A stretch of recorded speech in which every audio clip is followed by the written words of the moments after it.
Bon, présentement, Louise, on est ici à attendre l'autobus qui va partir à la fin de journée pour faire les montagnes dans la nuit. Malheureusement, on ne les verra pas, malgré les guides qu'on a lus, là, qui disent que c'est fabuleux. Et ils disent même que c'est un paysage qui est dantesque. Mais le risque est trop grand. On est parti, oui. On est parti. Ouais, mais Parce- attends, Roger, là, le risque de quoi au juste? Parce que moi, j'ai attendu là, combien d'heures dans l'autobus, là, dans l'arrêt, là. Oui, Tu oui. viens de me rajouter une autre affaire.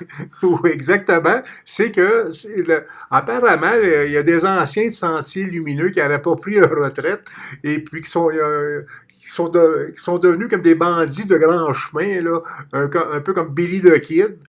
Ils attaquent des autobus, pas sur à cheval ou quoi, ils attaquent des autobus et puis ils rançonnent les passagers. Puis quand il y a des étrangers dedans, ben, ils les prennent comme otages. Mais Mais apparemment, ils n'attaquent pas la nuit. il attaque pas la nuit. Fait que ça veut dire qu'on va passer 8 heures ou même 12 heures dans le terminus. Non, non, non, on va passer comme toute la journée. Là. On est arrivé à 11 heures. Je pense qu'il va partir vers 5h30. La nuit ici tombe à 6 heures. Ah. Et puis, on va être correct.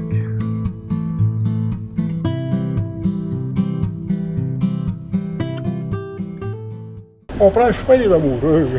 Oui, moi, tassé contre le mur, puis je vais dans l'espace. Il faut marcher collé Ah ici. oui, on est collés, collés longtemps.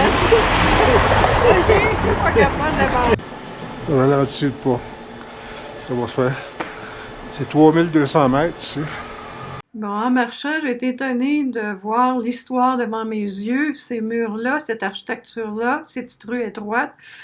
C'est assez particulier de revenir dans le passé.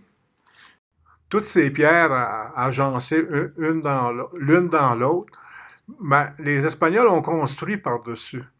Hein? Puis comme il y a eu des tremblements de terre, tout tombait, sauf ces murs.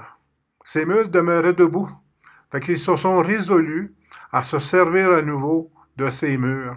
Mais à l'origine, hein, c'était jusqu'en haut. Ce que vous voyez là, le blanc, là, la structure, le bois en haut, là, tout ça, c'était construit en pierre. Là, vous voyez présentement là, ce que les Espagnols ont fait. Quand tu voyages, là, tu vois toutes ces fabuleuses choses-là.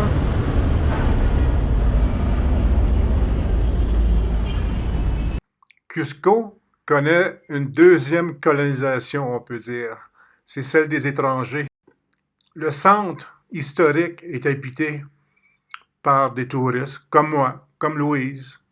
On loue des anciens logements. Fait que eux, pour survivre, ils s'habillent autrefois, se promènent avec un lama et demandent de l'argent pour la photo. Mais ils n'ont plus les moyens d'être ici. Cusco était le cœur de l'Empire Inca. C'est ici, sur la grande place, qu'a été exécuté Atahualpa. Il était le dernier empereur des Incas. Donc, ce qui fait que l'Empire est tombé aux mains des Espagnols. Des escaliers, il y en avait dans notre quartier. De toutes les sortes, de toutes les longueurs, de toutes les hauteurs. Ça n'arrêtait pas. On a marché un coup.